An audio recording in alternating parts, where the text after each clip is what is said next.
ગુજરાતમાં અનુસૂચિત જનજાતિના વિદ્યાર્થીઓ ઉચ્ચ અભ્યાસ કરી શકે એ માટે છેલ્લા 2010 થી પોસ્ટ ગ્રેજ્યુએટ સ્કોલરશિપની યોજના ચાલુ હતી, જેના થકી બીએસસી નર્સિંગ હોય, જીએનએમ નર્સિંગ હોય, ડિગ્રી એન્જિનિયરિંગ હોય જેવા અનેક ઉચ્ચ કક્ષાના અભ્યાસો માટે વિદ્યાર્થીઓ એ સ્કોલરશિપના આધારે ભણી શકતા હતા.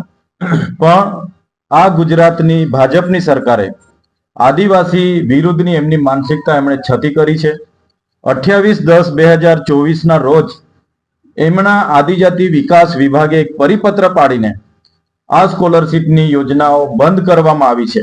જે પણ વિદ્યાર્થીઓ મેનેજમેન્ટ કોટામાં એડમિશનો લીધા છે, તમામ વિદ્યાર્થીઓ માટે આ સ્કીમ બંધ કરવાથી જે પણ ફ્રીશીપ કાર્ડો મદદનીશ કમિશનર આદિજાતિ વિકાસ વિભાગ દ્વારા વિદ્યાર્થીઓને આપવામાં આવ્યા છે, મેનેજમેન્ટ કોટામાં અભ્યાસ કરનારા વિદ્યાર્થીઓ માટે એ ફ્રીશીપ કાર્ડ હવે ચાલતા નથી.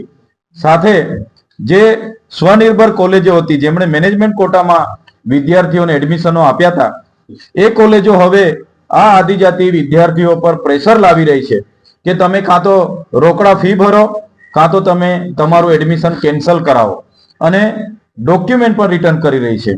તો આની અસર ગુજરાતમાં 50 થી 60 હજાર વિદ્યાર્થીઓને થઈ છે. અગાઉ દિન 15 પહેલા અમે બિરસા મુંડા ભવનનો ઘેરાવો કર્યો હતો અને 15 દિવસનું અલ્ટિમેટ